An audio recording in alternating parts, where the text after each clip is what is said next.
Good evening friends, बहुत बहुत स्वागत है आप सभी का आपके अपने यूट्यूब चैनल नारायणा इंस्टीट्यूट पर।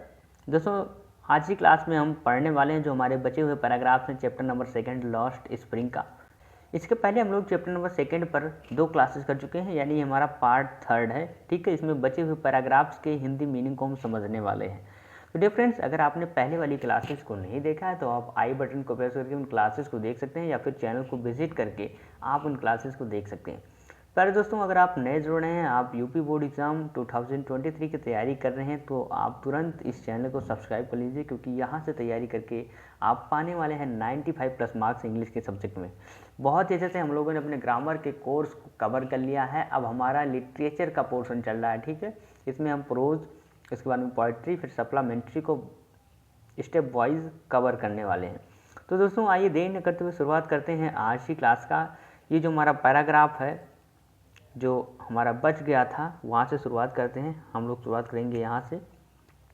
The cry of not having money to do anything except carry on the business of making bangles, not even enough to eat rings in every home. चूड़ियाँ बनाने के काम को जारी रखने के अलावा कुछ भी करने के लिए पैसा न होने और खाने के लिए भी पर्याप्त पैसा न होने के कारण दुख की कराहट हर घर में गूंजती है। ठीक है। The young men echo the lament of their elders. The young men echo यानी जो युवा व्यक्ति हैं वो प्रतिध्वनित करते हैं द लेमेंट यानी दुख को ऑफ देयर एल्डर्स अपने पूर्वजों के। ठीक, अपने पूर्वजों के दुख को प्रतिध्वनित करते हैं। Little has moved with time यानी समय के साथ कुछ नहीं बदला। इट सीम्स ऐसा प्रतीत होता है इन फिरोज़ाबाद यानी फिरोज़ाबाद में ऐसा प्रतीत होता है कि फिरोज़ाबाद में समय के साथ कुछ नहीं बदला। ठीक, years of mind-numbing toil have killed all initiative and the ability to dream. Mind-numbing मतलब होता है भैया चेतना को शून्य कर देने वाला, और टॉयल मतलब होता है परिश्रम। ठीक, तो चेतना को शून्य कर देने वाला परिश्रम।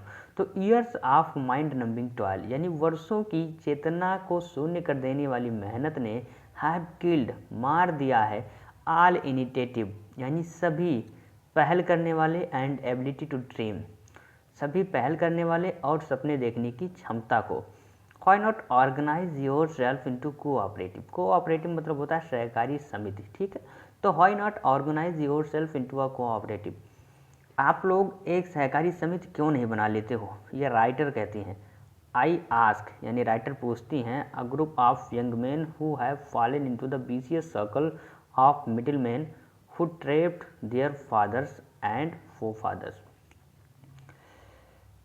लेखिका पूछती हैं a group of young man यानी युवा लोगों के एक समूह से who have fallen into vicious circle जो कुचक्र में पड़ गए हैं, किसके? मिडिल मैनों के यानी मध्यस्थों के। हु ट्रैप्ड जिन्होंने फंसाया था, किसे? देयर फादर्स यानी उनके पिताओं को, एंड देयर फोर फादर्स और उनके पूर्वजों को। Okay my dear friends,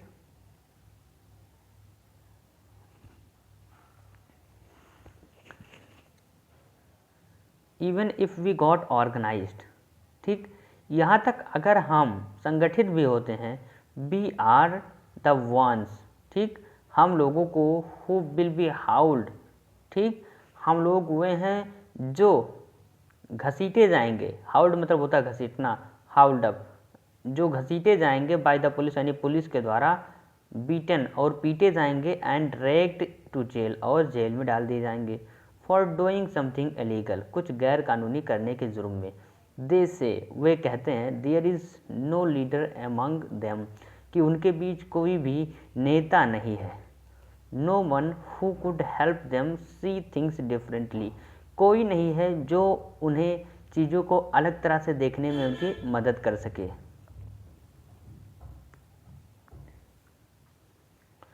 there fathers are as tired as they are उनके पिता भी उतने ही थके थे जितना वे थके हैं। They talk endlessly in a spiral that moves from poverty to apathy to greed and to injustice. They talk वे बातें करते हैं, इंडलेसली मतलब होता है अनवरत। ठीक, दे टॉक इंडलेसली वे अनवरत रूप से बातें करते हैं, इन स्पाइरल दैट मूव्स यानी कुंडली नुमा, वे अनवरत रूप से कुंडली नुमा बातें करते हैं। दैट मूव्स, जो पहुंच जाती है। फ्रॉम पुअर्टी यानी गरीबी से, टू अपैथी यानी उदासीनता पर, ठीक, जो गरीबी से उदासीनता पर पहुंच जाती है। एंड अपैथी टू ग्रीड, और उदासीनता से लालच पर। एंड टू इनजस्टिस, और लालच से अन्याय पर पहुंच जाती है। लिसनिंग टू देम, उन्हें सुनकर। आई सी, मैं देखती हूँ। टू डिस्टिंक्ट वर्ल्ड, दो अलग अलग, डिस्टिंक्ट मतलब होता है अलग अलग, संसार। उन्हें सुनकर मैं दो अलग अलग संसार देखती हूँ। वन ऑफ द फैमिली, उनमें से एक है परिवार, ठीक। Caught in a web of poverty, जो गरीबी के जाल में फंसा हुआ है। बर्डेंड, आगे बढ़ते हैं।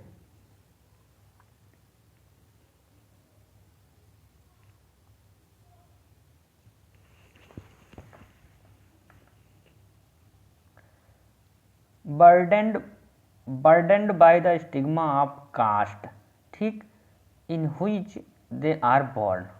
बर्डेंड बाय द स्टिग्मा यानी कलंक के नीचे दबे हुए हैं, किसकी? ऑफ कास्ट यानी जाति के, जात के कलंक के नीचे दबे हुए हैं। In which they are born, जिसमें उन्होंने जन्म लिया है। The other a vicious circle, और जो दूसरा संसार है जो राइटर देखती हैं वो है विशियस सर्कल यानी कुचक्रों का, ठीक।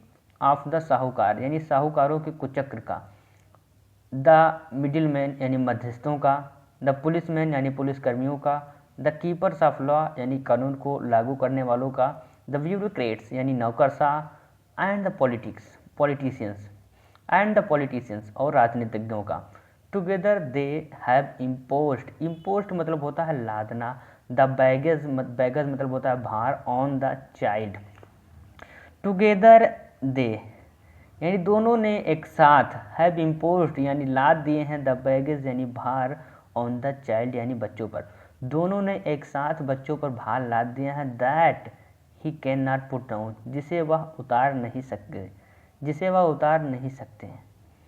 बिफोर ही इज़ अवेयर, उनके एहसास होने से पहले ही एक्सेप्ट इट, वह उसे स्वीकार कर लेते हैं। As naturally as his father, उतने ही स्वाभाविक रूप से जितने स्वाभाविक रूप से उनके पिता ने स्वीकार किया था।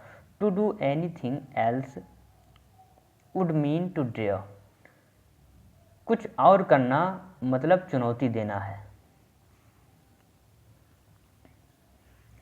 And daring is not part of his growing up, and daring और चुनौती देना is not part of his growing up, उसके परवरिश का अंग नहीं है। When I sense a flash of it in Mukesh, when I sense जब मैं महसूस करती हूँ, ठीक है, आ फ्लैश एक चमक, ऑफ इट यानी इसकी, इन मुकेश जब मैं एक चमक इसकी मुकेश में महसूस करती हूँ। आई एम चेयर्ड मैं प्रसन्न होती हूँ।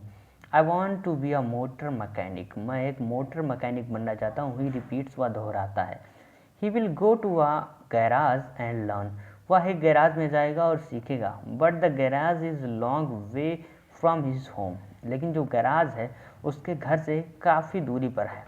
आई विल वॉक, वह मैं पैदल जाऊंगा। ही इंसिस्ट, वह जोर देकर कहता है। Do you also dream of flying a plane, क्या तुम एक प्लेन उड़ाने का भी सपना देखते हो, हवाई जहाज उड़ाने का भी सपना देखते हो? ही इज़ सडनली साइलेंट, जब राइटर ने पूछा कि क्या तुम प्लेन यानी हवाई जहाज उड़ाने का भी सपना देखते हो, तो वह अचानक चुप सा हो गया। नो, नहीं।